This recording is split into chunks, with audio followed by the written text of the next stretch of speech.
contributes to knowledge and best practices in international fora, and to identify connections and opportunities, not only for the startups that we support, but also for the members of the Alliance and the potential partners that can contribute to the different initiatives that the Alliance pursues and finances. I am very pleased to be welcoming here in person at IFAD representatives of the innovation labs, units, or accelerators of the members of the Alliance. Here in the IFAD room, we have representatives from the Inter-American Development Bank. Amara Balestrini, lead digital transformation at the Inter-American Development Bank, will be delivering closing remarks later today. And to my left, I have the honor of welcoming the Director General of the Asian Development Bank, who will also be delivering some keynote speech for the audience today. Last year, we launched the Moonshots for Development Open Innovation Challenge. And I have to say that what is different about this particular challenge and the partnership is that from day one, it was completely fully co-designed. The teams were chosen through a very rigorous process, but also in an effort for all of our agencies to identify the best talent, but also the startups that were like-minded and that shared the vision and the mission of our agencies in addressing the needs of small-scale farmers. With that, I'm going to give the floor to Stephanie, and I will see you again, but you won't see me anymore because then Regina will take over because she's going to be moderating the session with our startups. We are very happy to welcome the four of them: Agpreneur, Farmers, Lifeline Technologies, Viamo, and Boomitra. So with that, I'm going to stop here and give the floor to Stephanie, Director General of the Asian Development Bank. Welcome, Stephanie. Thank you, Gladys, and good day to everyone. This innovation challenge is a remarkable journey for the team who participated in this. And personally, I have met some of you in the ADB's Food Security Forum, a few weeks ago. And this is actually a very exciting times. Looking at some of your innovations, the work that you are doing, are actually addressing the fundamental challenges of a smallholder farmer. And many of, the situation I think previously described is that some of the farmer may not even have connectivity. When you do not have connectivity, how do you leveraging on this new capability like digital technology or even AI? And many of them are more concerned about the crop yield and things like that. So with this innovation challenge, we have the winner who are really focusing on looking at how do we empower the farmer with informations to help them to improve on their crop yield, how to actually manage, the various aspects of farming.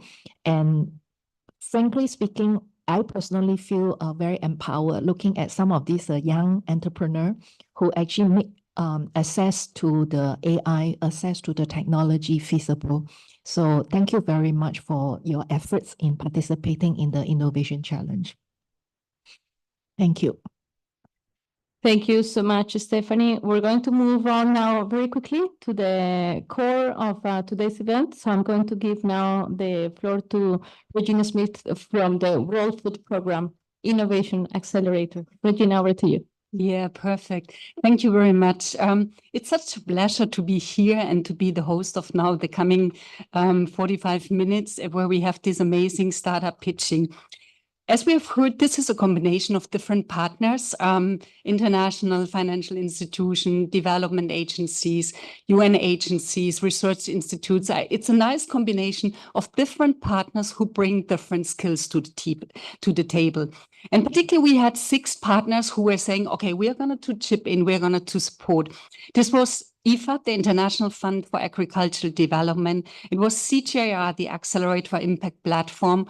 We had the Asian Development Bank, the IDB Lab, the Innovation Accelerator of the World Food Program, and the World Bank Technology and Innovation Lab. And everyone has something different to bring. And this is the very nice thing where we have seen that how can we, let's say, bring our limited financial and human resources together and focus on the right teams. So we are going to have 4 different teams which are pitching now. They had been the results of a rigorous selection process.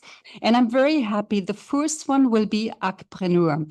And Agpreneur, he's taking advantage of a fund, of a seed funding of $50,000 of IFAD. He also gets tailor-made coaching. Then CGIAR, they are matching them with science, which can support them to further evolve their technical solution and the opportunity to get $10,000. And also IDB Lab, and for all of those solutions, they are supporting with mentoring and coaching on the technical and responsive use of AI. And also we have the World Bank, who gives them AI technical support. So it's amazing to see how we put all the hands on deck and support those 4 solutions. Now, I'm very happy to welcome the first pitcher, and it will be Michael Janro. He's the co-founder from Agpreneur. Michael, the stage is yours.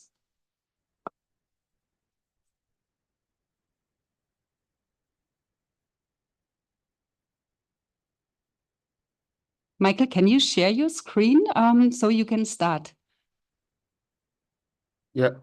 Good morning, everyone. I've been having an internet connectivity issue, so I shared a video previously, which would be shared by Camila. Okay, perfect. Now we have full understanding of that. So we're looking forward to the video. Yes, thank you.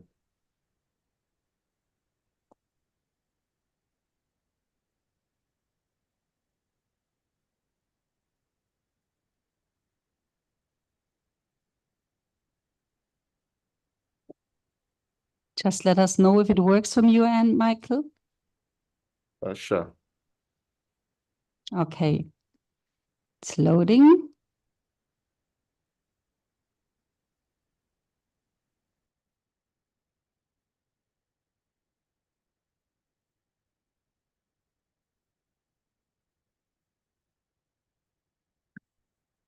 Michael, can you start?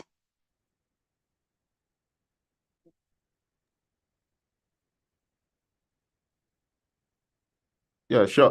I guess the video is about to play. I don't know what just happened. Yeah. So we see your screen. Hello, everyone. My name is Michael Nyaro, and I'm the founder and CEO of Agpreneur. Agpreneur is an AI-powered finance, climate smart training, market access platform for farm cooperatives in Africa. But first, why did we start Agpreneur? Just like in Europe, Asia, and America, farmers in Africa, they are the backbone of food production. Despite being essential food producers, these farmers, they live in poverty, they live in relentless misery due to 3 big problems. Number 1, they do not have access to capital for them to be able to scale their farm and to be able to produce more food. Number 2, they do not have access to the right knowledge for them to know for whom to produce, how to produce, and how to scale. Number 3, even when farmers have the right capital or the right knowledge, they do not have access to market to be able to sell to industrial buyers and earn a good margin. This is where Agpreneur comes in to solve this problem. Agpreneur is an integrated solution that is subdivided into 4 areas. Number 1 is the AgSchool. The AgSchool platform is our platform that enables us to train farmers in smart farming techniques and for them to be able to leverage technology in scaling and growing their farms. Number 2 is the AgCredit. The AgCredit is our input financing platform that enables farmers to be able to get the right inputs that they can pay back at harvest.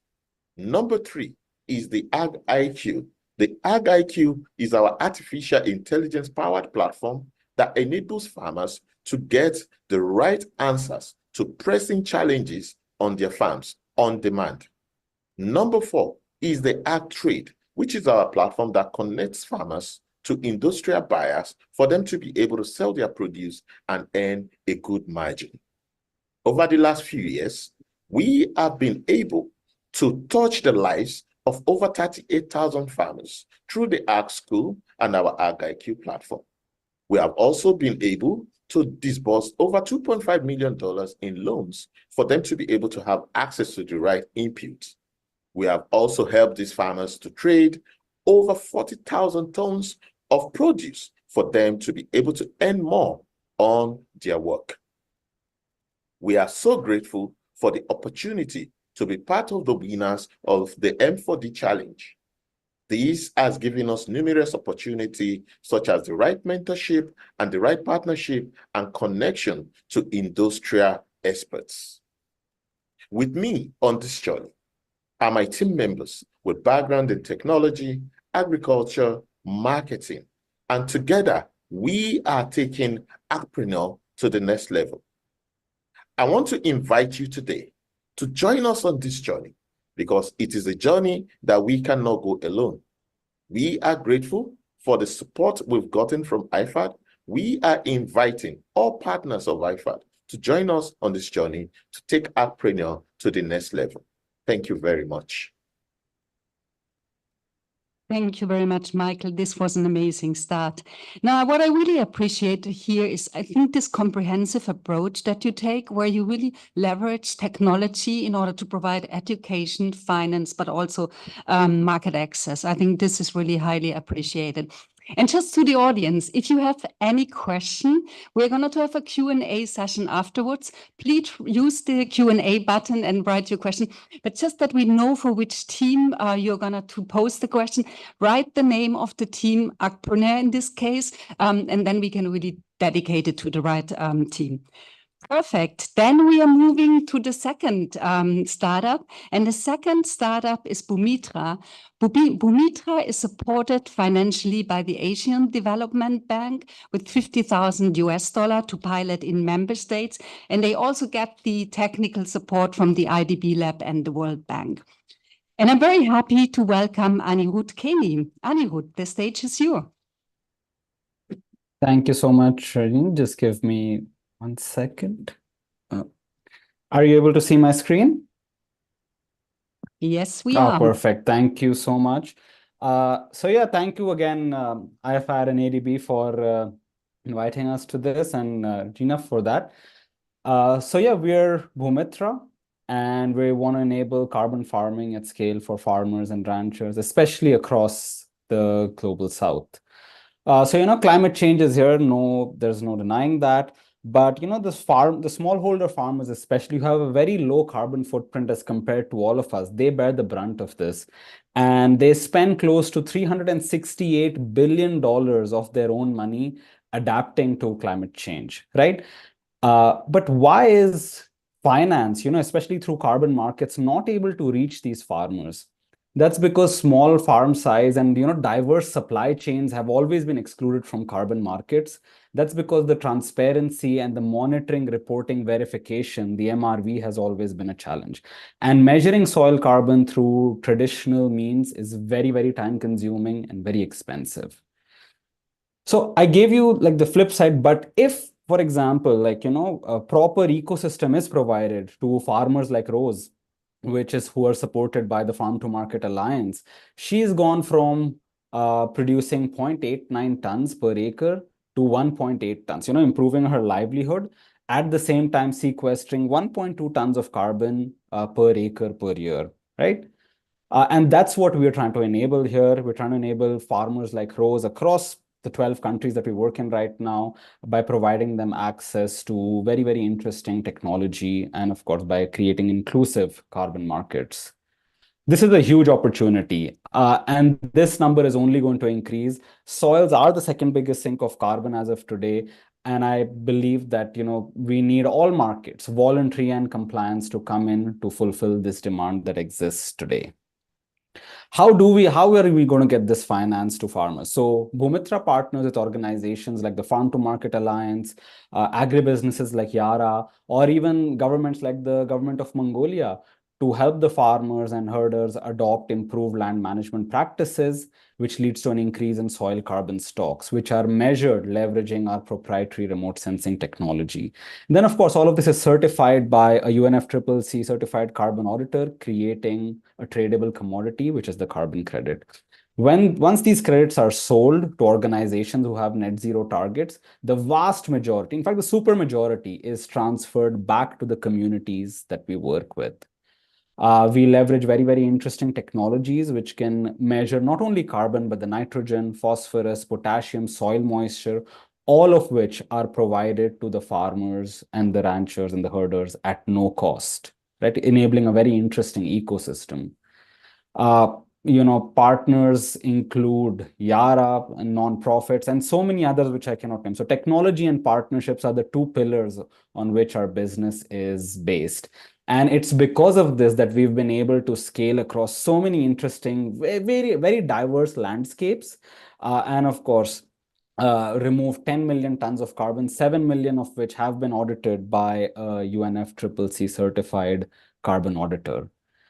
Once again, if you give the communities the correct tools, they're going to do the right job. We don't need to tell them. This is just 3 years. In 3 years, we can see at the same time, this rancher in Chihuahua in Mexico has sort of changed his landscape, right? And creating adaptation for himself and, of course, for the larger community. For our efforts, for our partners' efforts, for our farmers' efforts, we are the winner of the Earthshot Prize with a very, very intense due diligence. At the same time, being recognized by very renowned bodies ranging from the World Food Program to the World Economic Forum. Finally, what we're seeking, most importantly among all of this, is policy guidance. Now there needs to be a cohesive environment where carbon markets are scaled and an enabling policy environment is created for the smallholder farmers, for the global south, so that we can deliver that 90 billion or even more back to the communities that we work with. I apologize, I went a little bit over time, but thank you again for this opportunity. Really appreciate it. Thank you very much, Anirudh. This was super insightful. Now, I think we're all aware that 1/3 of global soils are significantly degraded. So we really need to encourage farmers to do regenerative agriculture. But I think there was really this wide spot of innovation about how can we connect them to the carbon credit market. And this remote sensing technology of Boomitra using AI and ML is affordable way in order that really the smallholder farmers could take advantage of carbon credits. So amazing solution, very happy. If you have any question for Anirudh, please write it in the chat. Yeah, and then we are coming to the next picture, and the next picture will be Esther Kimani. She is the CEO of Pharma Lifeline Technologies. Esther, the stage is yours. Thank you so much. Let me know once you're able to see my pitch deck. Yeah, we've seen it. Just go on the slide show modus, then we are perfect. Here we go. Thank you. So my name is Esther Kimani, or Jiro Kimani. I'm the CEO and founder of Pharma Lifeline Technologies. And at Pharma Lifeline, we get farmers ahead of crop pests and diseases. I draw my deep inspiration having grown up in a farming community and seeing firsthand the effects of crop pests and diseases, where at least 1/3 of our crops were always destroyed due to pests and diseases, and the adverse effects of climate change made the situation even worse. And this affected our livelihoods. And for me as a girl, even being privileged to even study and get to my tertiary levels was actually a privilege. And realizing that this was not only a problem facing my farming community, but also millions of farmers in Africa as well as Kenya who lose almost half of their produce in every farming season due to delayed identification of crop pests and diseases. So farmers, in a bid to find a solution, they've been excessively using synthetic fertilizers and farm chemicals, which emit up to 9.8 billion tons of carbon annually, and that's about 24% of the total greenhouse emitted annually. Then we can all agree that smallholder farmers have been excluded so much in the climate conversations, yet they've been the hardest hit, and they also do have a small contribution. And the reason the problem has existed for so long is because farmers have had to rely on either intuition, where a farmer just scouts their farms. Whatever they see on the farm, they capture an image, take it to an agro dealer, and get a pesticide for that based on a hypothesis, or rely on one of the outnumbered agricultural extension officers on the ground. For example, here in Kenya, one agricultural extension officer is rationed to about 2,000 smallholder farmers, so they barely get the extension services. And technologies that have come up like drones have proven expensive for the smallholder farmers. And so, having studied a degree in computer science and meeting an able team, we developed and patented the first ever solar powered crop pest and disease detection device that leverages AI and machine learning for the timely detection of crop pests and diseases. So, this is an image of one of our devices mounted on the farm. This is an actual image of farms taken here in Kenya, and this is the device. It's able to scan crops on a radius of 600 meters. And what these farmers are able to receive on their end is an SMS within the first 5 seconds of infestation. Each one of our devices is able to detect over 12,000 species of pests and diseases at an accuracy of 97.5%. So what information does this farmer receive? They get an SMS on their mobile phone. That is, whether they have a feature phone, they're still able to access this information of the pest or disease that has been identified, the exact pesticide and fertilizers that they should apply that are carbon negative, affordable, and locally available. And our recommendations don't have to be pesticides only. They can also be organic ways of controlling these pests and diseases, such as intercropping certain crops like spring onions and spinach. Then we also do a weather forecast for these 3 farmers that are being served by this device for 5 days so that they're able to make decisions based on the climatic conditions, and we only charge them $3 a month at no installation cost. So far we have presence here in Kenya. We've conducted successful pilots in 5 African countries with an invitation to also pilot in Italy. And we leverage partnerships with cooperatives, women groups, as well as farmer groups. It's because of the work that we've done so far in increasing farmers' yields, reducing their losses, ensuring that they have a livelihood out of their farming, that we recently received the UNFAO Achievement Scroll last year, and of course the M4D AI for Climate Resilience Innovation Challenge winners because of the work that we are doing on the ground. And all this would not have been made possible without a robust team with over 30 years experience ranging from tech, agriculture, leadership in training, marketing, finance, alongside an advisory board. So on the basis of competitors, we have drone companies, agricultural experience. These are private agronomists and mobile applications such as Plantix. Farmer Lifeline beats all this on the basis of affordability, 24-hour surveillance, sending locally available recommendations to these farmers, data analytics, as well as even prediction of pests and diseases based on climatic conditions. So with the support that we've received so far from the M4D, one of the things that we were doing was launching and developing our version 3, which is going on very well with the FarmSnap image analyzer. And this has enabled us to also reach more farmers, about 5,000 of them, while reducing our operating costs as a business. We've been able to acquire 4 patents, additional patents from the support that we received from our mentor. We were also able to patent certain aspects of the innovation, which really came in handy. And in the scaling aspect of our business, we also learned a lot about the behavioral science from, again, one of the mentors in the program, and has helped us really open our minds to understanding the farmer as a consumer and understand their behavior. So we are well on track to achieve our target of the 20,000 smallholder farmers by the end of this year. We've been able to employ 6 more team members in Farmer Lifeline, courtesy of the support that we've received. We've been able to increase even our revenues by at least 20% so far. And from the Asia Pacific Food Security Forum that we attended recently, we've also gotten interested investors who we are continuing with conversations, and we are really grateful for the opportunity and can only imagine what more we can do with the support of IFAD and other partners. So thank you so much for your time. Yes.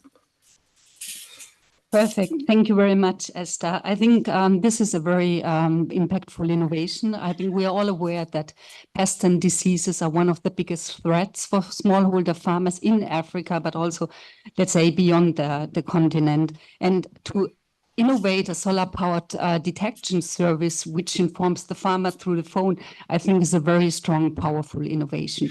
Yeah, and I just wanted to say again, Farmer Lifeline Technologies, they have received 50,000 seed funding of IFAD and also tailor-made coaching.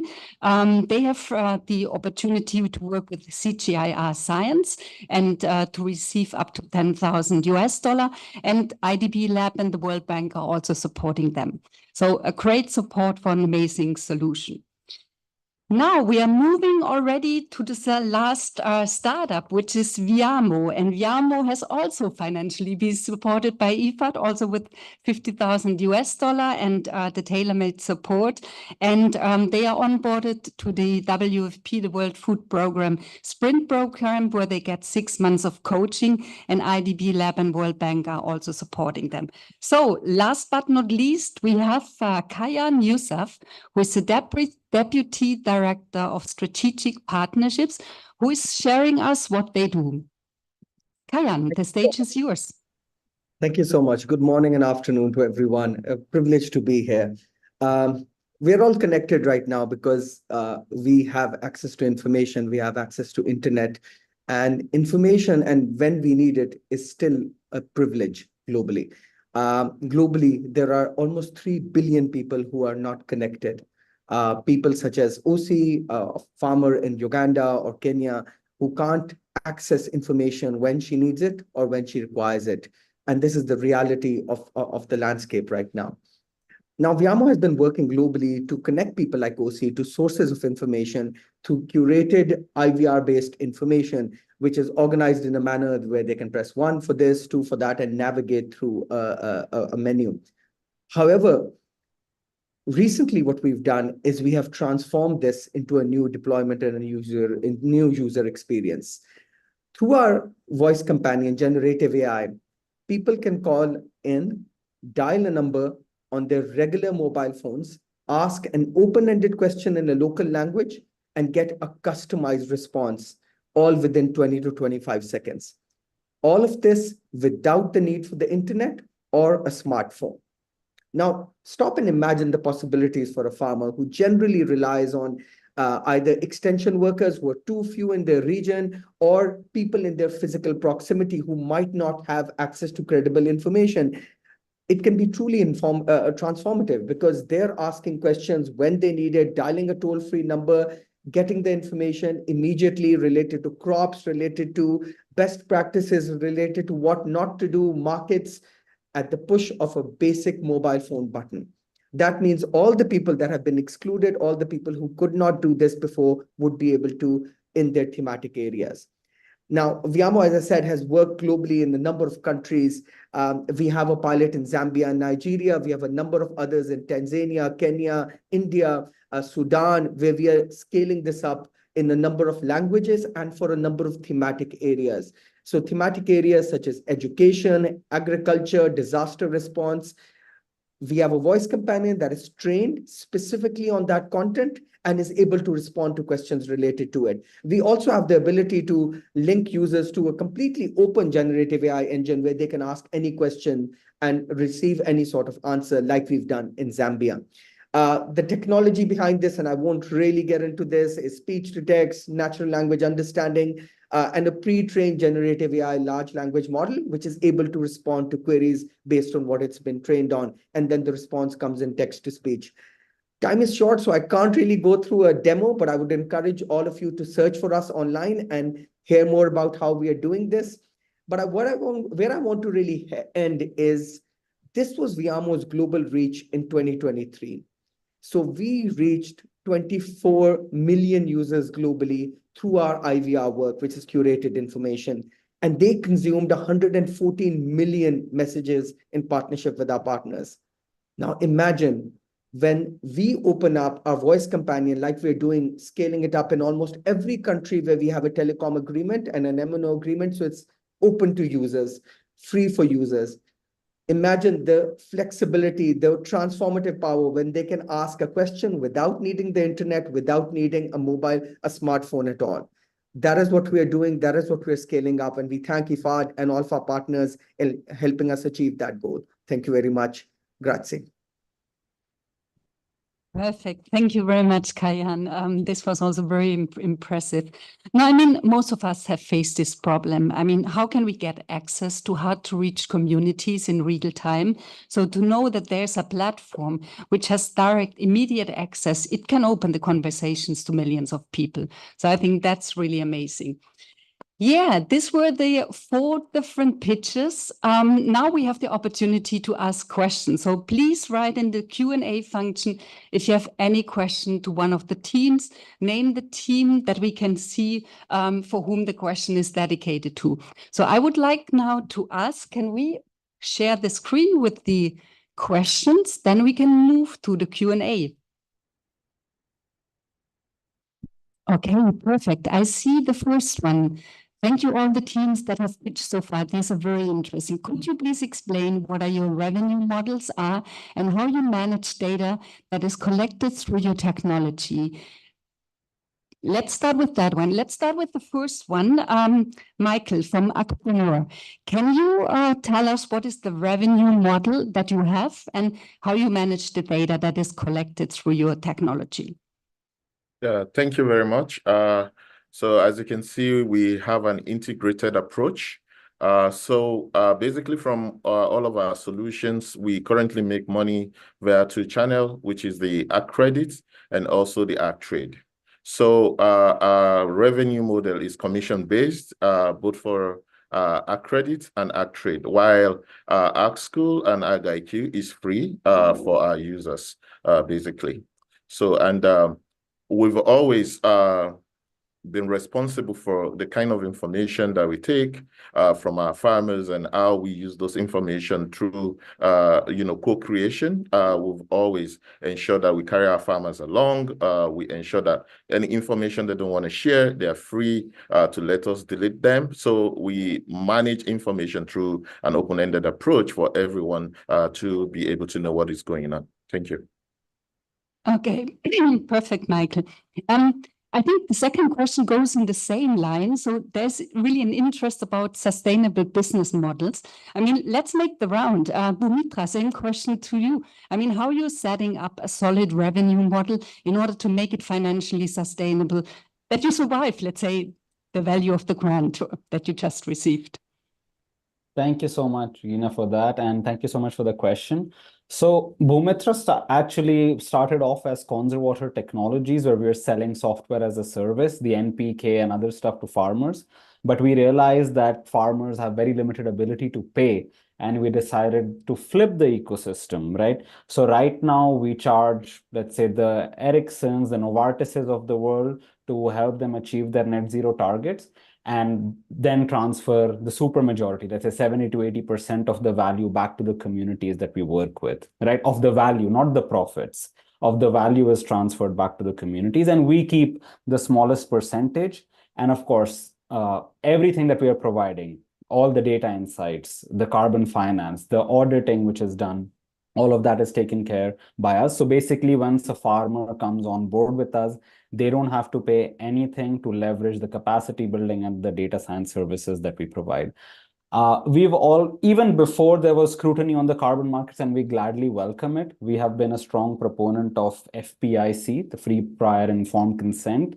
It's been sort of part of our DNA since we started. And lastly, like, we do not sell any PII, personally identifiable information, to anybody, not even to our partners. We don't sell it in any of the countries that we work in. So that's why we always were very interested in creating like a sustainable business model. And of course, carbon markets are set to grow, and we will grow with them, along with higher payments to all the farmers that we work with.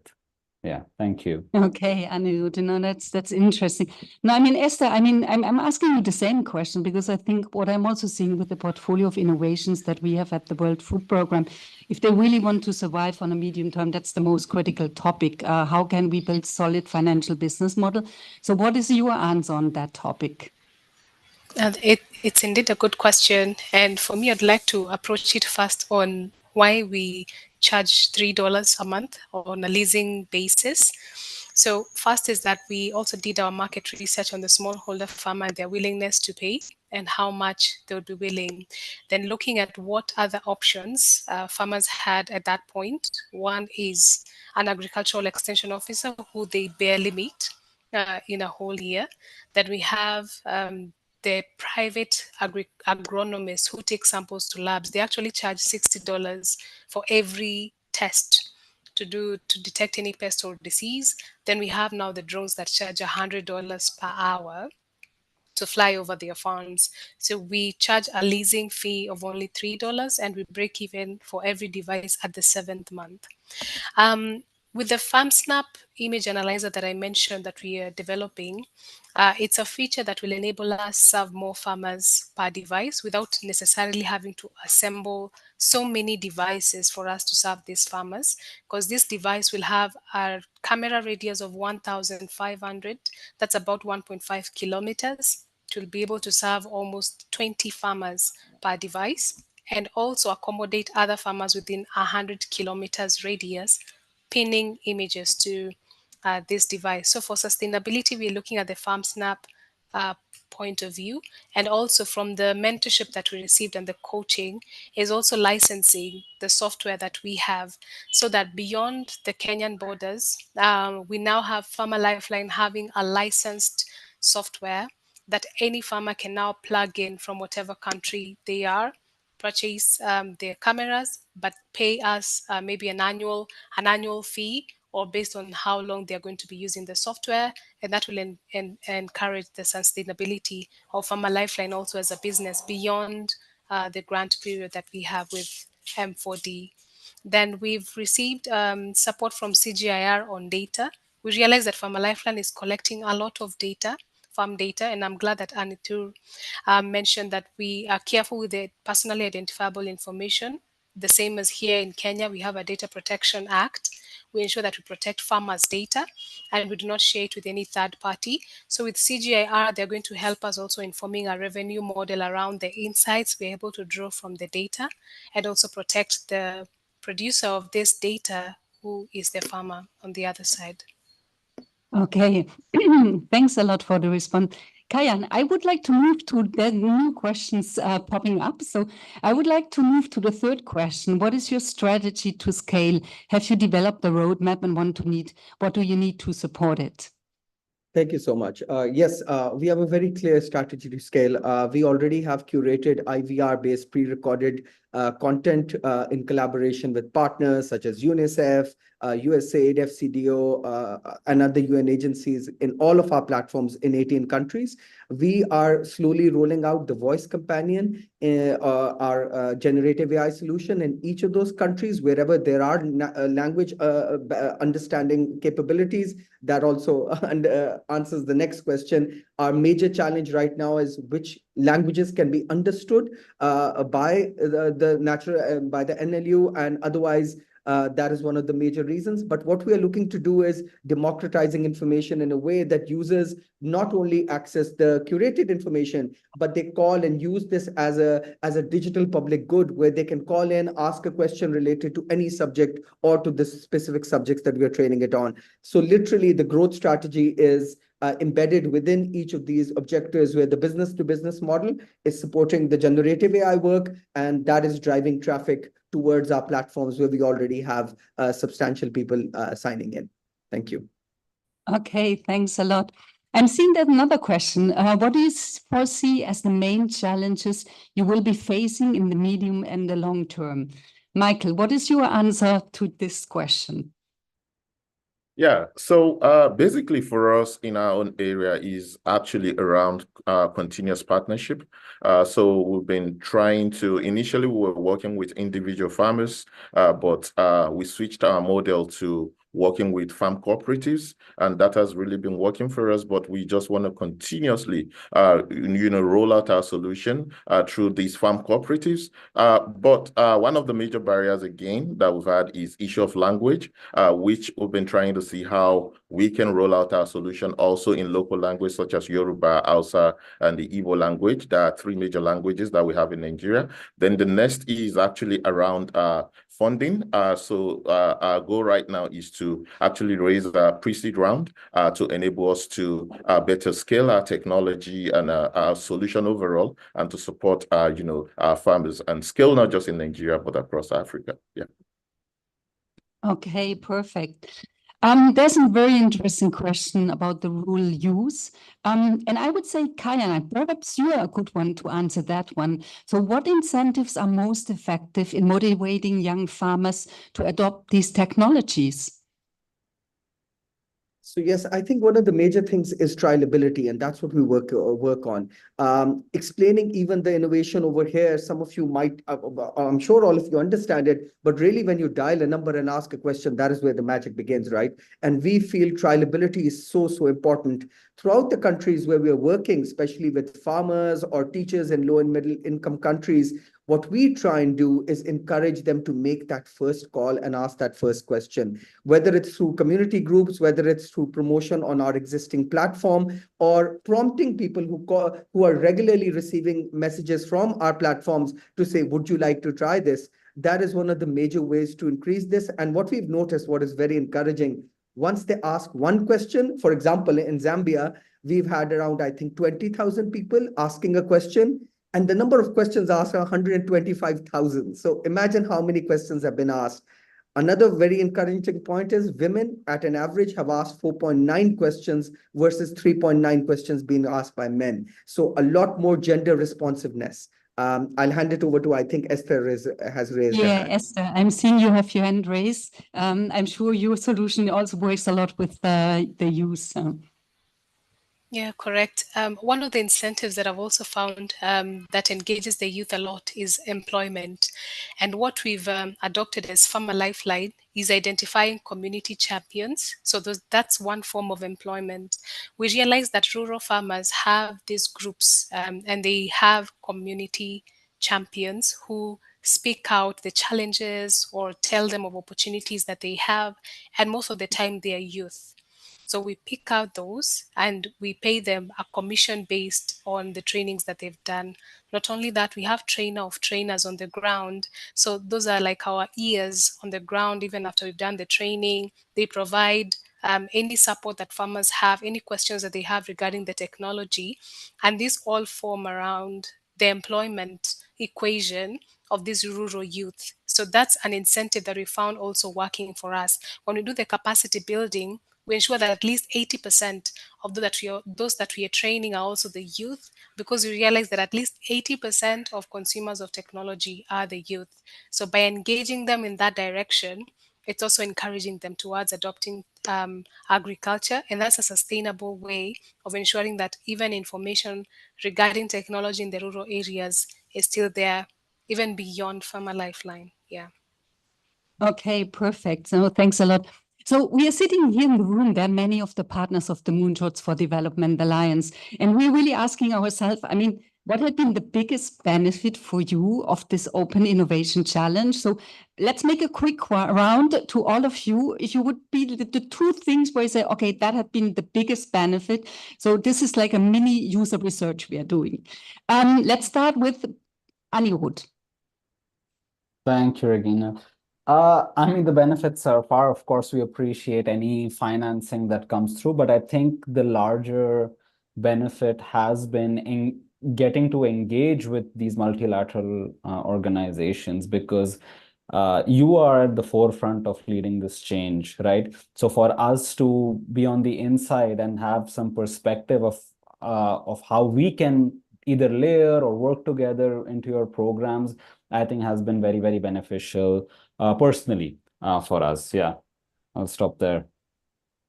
Okay, perfect. Michael, what about you? What had been the benefit for you? Yeah, I think like Anirudh said, it has been around international exposure.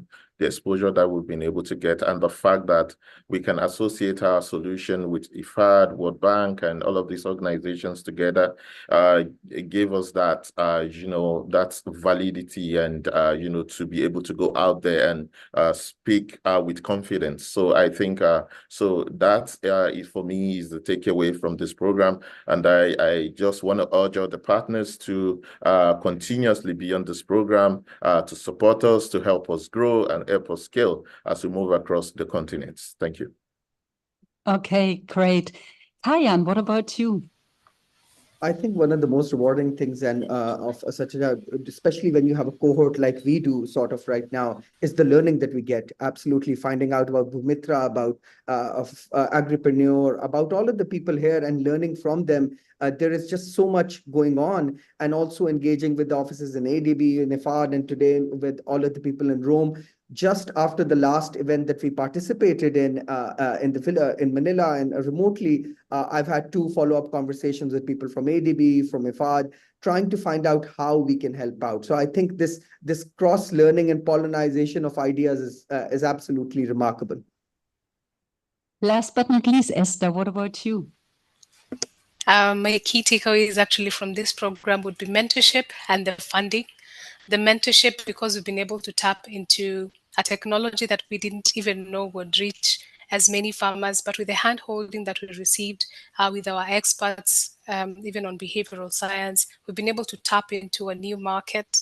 We've been able to reach out to people, like during the Asian Pacific Food Forum, we've been able to reach out to investors who are also giving us insights. That has been amazing for us, and can only wait to see what CGIAR also has for us in that part of mentorship and coaching. Then for the funding, when it comes to research and development, it's capital intensive. Anyone who's done anything on research and development will tell you it's capital intensive. And this has gone a long way to helping Farmer Lifeline and the team to get into where we are today. So thank you so much. And we wish that this can continue on, and looking forward to see how many more innovators also benefit from this program. Thank you. Okay, now this sounds very nice. I think many of us will be very happy to hear that there was a value, I mean, on the financial, but also particularly on the technical support. I think this is really important to learn from you. So we are already at the end of the Q&A session. I'm handing back to Gladys, or I'm handing directly to Mara? No, I'm handing directly to Mara, who is going to do the closing remarks. Yes, please, over to you. Thank you so much.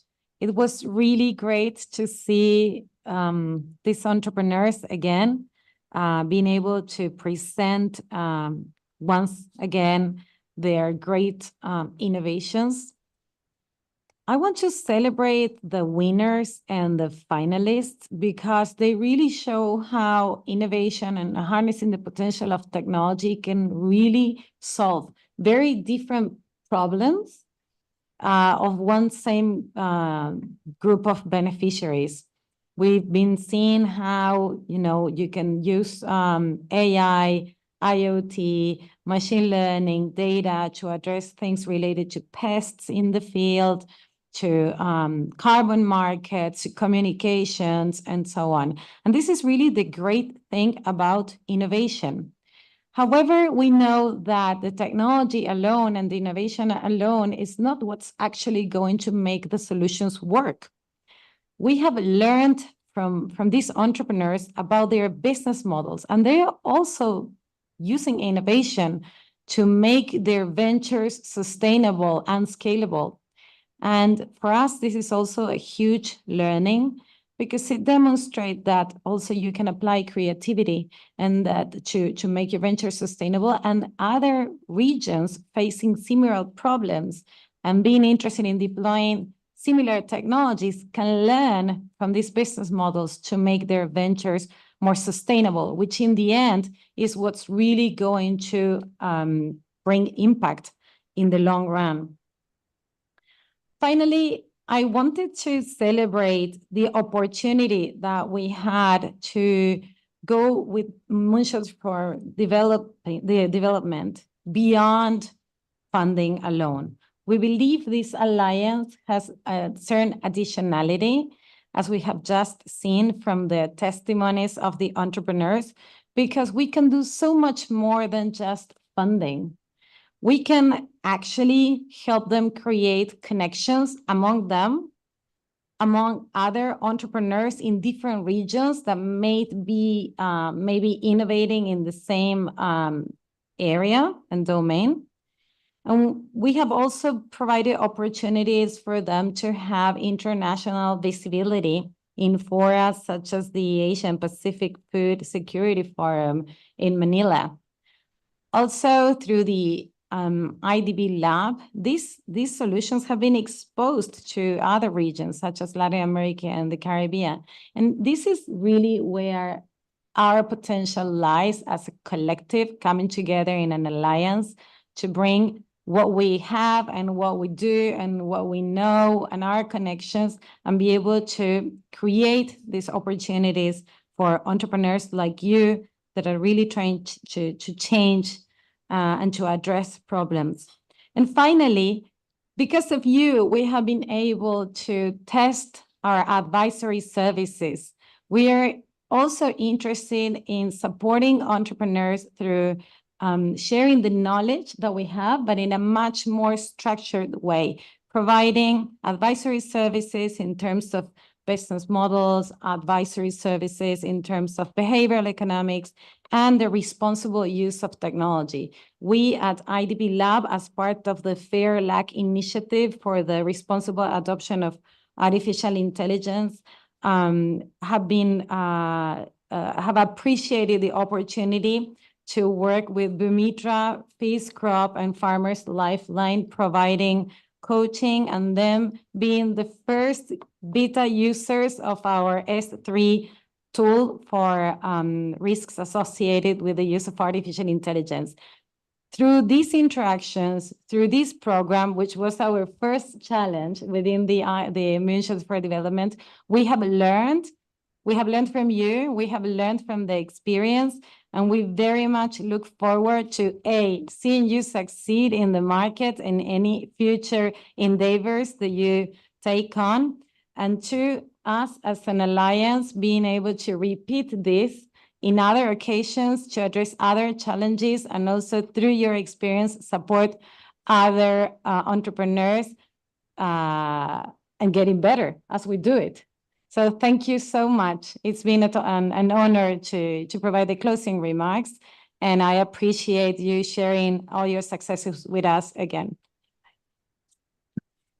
Okay, thank you very much, Mara. These are very, you want to? Yes, I have to invite them to the innovation talk that we will have at 2 p.m. CET time, where we are going to be talking about digital public goods and digital public infrastructure, which is very relevant to these topics. That was important to mention. Thanks a lot. No, thank you very much, Mara, from the Inter-American Development Bank for the closing remarks. No, I mean, thanks also to the full picture. It was amazing to see, let's say, all the passion, the dedication that you have and what you have achieved so far, and the ambition and visions where you would like to go. But it was also, as we just were saying, it was a test for us as an alliance. This was the first Open Innovation Challenge. We started small with everyone was putting in something, but I think there are much more bigger ambitions on what we can do together for the future. So thanks a lot for your input and insights on how you perceived that. It gives us time to digest today and to define on what we can do next. Thanks a lot for joining here in the room, but also virtually. It was a pleasure to have you here. Bye.